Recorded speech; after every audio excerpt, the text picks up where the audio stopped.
something that you probably knew but probably forgot. Isiah Thomas was once among the best players in the NBA. In the 2016-17 season, this man finished 5th in the MVP voting, having elevated the entire Celtics franchise to become one of the best teams in the NBA.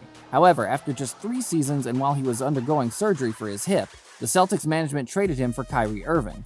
The hip injury and the trade would usher in the Isiah Thomas that we all know now, the Isiah Thomas that everyone disregards and disrespects. In this video, we're going to break down how he became one of the best and how he fell to near irrelevance. The truth about the Isiah Thomas situation is that he's still struggling.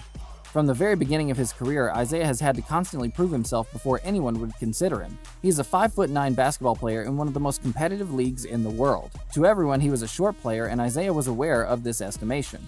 He knew he had to work twice as hard before anyone would even begin to consider him. He knew he would have to overcome adversity to get a chance to be the player he wanted to be. When he was just a kid, his father, a die-hard Lakers fan, lost a bet with his friend. He said he would name his son after Detroit Pistons Hall of Fame guard Isiah Thomas if his team lost to the Pistons in the 1989 finals. Well, his team lost, and Isiah was burdened with the name of one of the greatest basketball players of all time. I can't remember the game that it was. We were betting, and I made a bet that I would name my son Isiah Thomas if the Lakers lost. And the Lakers end up losing.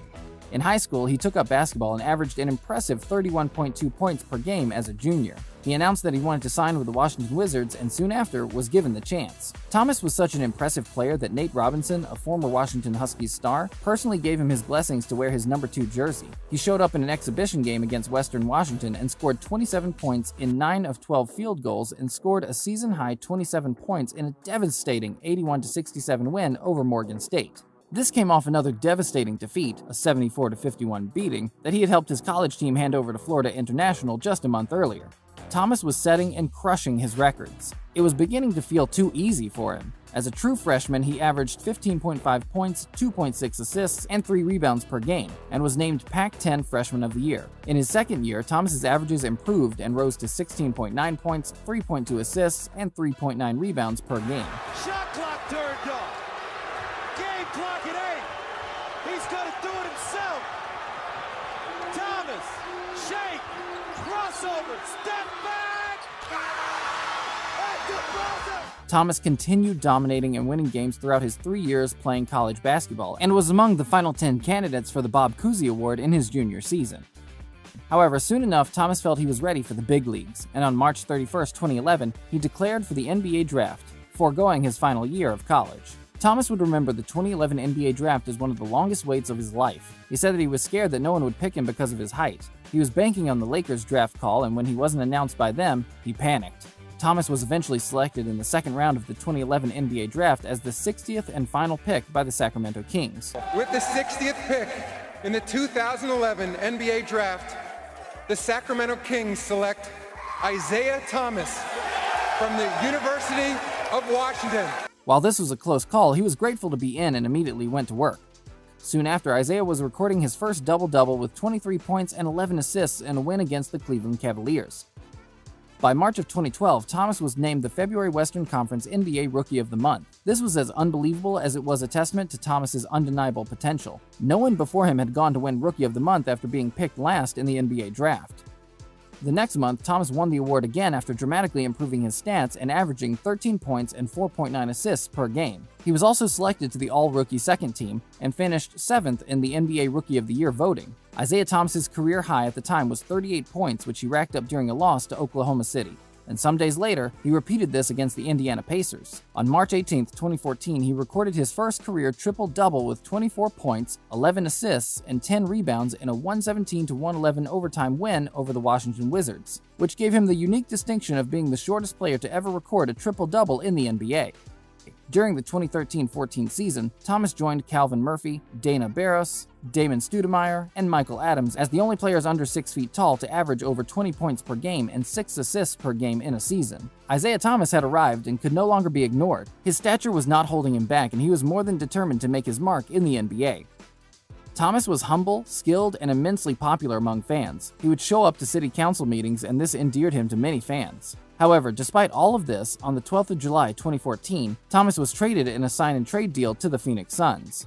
In his debut with the Suns, Thomas was victorious against the Lakers where he recorded 23 points, 3 assists, and 1 rebound. Then he repeated this in the second game against the San Antonio Spurs, scoring 23 points once again and joining Tom Chambers, AC Green, and Tom Gugliotta as the fourth Sun to score at least 23 points in their first 2 games with the team. Thomas got an ankle injury soon after and had to miss 8 games, but that didn't stop him from getting back to his top form once he recovered. His prowess on the court got him announced as a contestant for the NBA Skills Challenge, making him the shortest contestant to ever participate in the event. When Thomas got traded to the Boston Celtics in 2015, he remembered being a little weary. It wouldn't be the first time that he would be used and dumped, as he would later learn. It wouldn't be the last either, but it did little to change how he initially felt about the trade. The Celtics team at the time were building themselves up and not at their prime, and Isiah was tired of being tossed around. So he did what he did best. He leaned into the team and poured his all into the Celtics. This was the team, he thought at the time, that he would make his impact with and prove his worth. Thomas scored 21 points in his first match with the Celtics against the Lakers, even though they lost eventually. He was named Eastern Conference Player of the Week.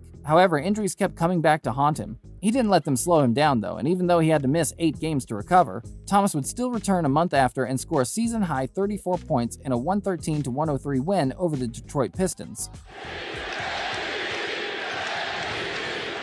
And then won Eastern Conference Player of the Week again. At the end of the season, Thomas finished second in the NBA's Sixth Man of the Year award voting with 324 points, including 33 first-place votes. Thomas, along with his teammates, rejuvenated the Celtics franchise. The fans became more joyful watching players play for the love of the game. Thomas himself would recall how honored he felt each time he had to get into the court to play. He became a centerpiece of a team that he could vouch for. He made the most of his 2 full seasons in the Celtics. Things looked like they were going to only get better and better. He gave his all to the team, a little more than it deserved, an example of just how passionate a player he was. When his sister died of a car accident in 2017, Isiah had a game the next day against the Bulls and still played. He channeled his grief into the game and led the team to the conference finals until the worst happened. Where are you finding not only the strength to play, but to excel in this hotly contested environment? My family, my friends, they tell me to just keep going. My sister wouldn't want me to stop. The only thing about it is once I leave this gym, I hit reality and she's not here. So that's the tough part. But when I'm in this arena, I can lock in and I know everything I do is for her. He got a hip injury in Game 2 and he was ruled out for the season. Thomas would never play for the Celtics again after that injury. In a surprisingly cold yet prudent move, the Celtics, after buying him low for a few years before, decided to sell him high, trading him for Kyrie Irving. Cleveland's version of this is that they didn't realize how long Thomas could potentially be out this season. He's in the final year of his contract, and obviously that matches up with what will likely be the final year of LeBron's current deal. The effects of the hip injury lingered still, and he never played as well again. After he was sold, Thomas would hop from team to team, playing a total of 86 games for 5 separate teams. At Cleveland, he was supposed to take Irving's place and help the team win their second championship in 3 years, but with time, it became clear that that was not happening. After 15 games, he was sent to Los Angeles. Then he played for Denver, then New Orleans, then Washington, and then the Pelicans. Through this chaotic journey between multiple franchises, the hip injury remained a constant snag for him. While he went into surgery while he was with the Lakers, it wasn't until he was at Washington that he began to feel like himself. Yet, he was still traded. The truth is that the Pelicans most likely called him just because of his record in Boston and Sacramento, because it's not an active market for point guards who have shot 38% over 3 seasons and are massive defensive liabilities. At the moment, Isiah Thomas is a free agent looking to make a comeback with his NBA career. He says he feels better than he's felt in years. His long-term hip injury is behind him and he feels that he has nothing to prove. However, while he might be free from pain, everyone's concern is whether he can ever play on an elite level again. Funny enough, everyone who remembers his glory days is rooting for him, and hoping that he can recapture the magic that once made him one of the most loved and endearing players in the game. Isiah is the greatest basketball player. Nostalgia aside, what we have seen in recent games he played with the Pelicans did not drive that point home. There have been a lot of obstacles ever since Isiah decided he would play the game.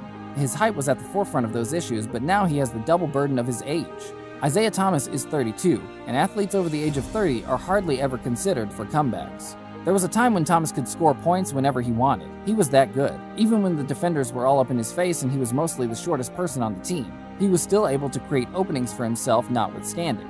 His entire 5'9" would baffle all the players that were a shoulder or two above him. When he wanted to get to that basket, he got there. That was peak Isiah Thomas, the one Celtics fans fell in love with.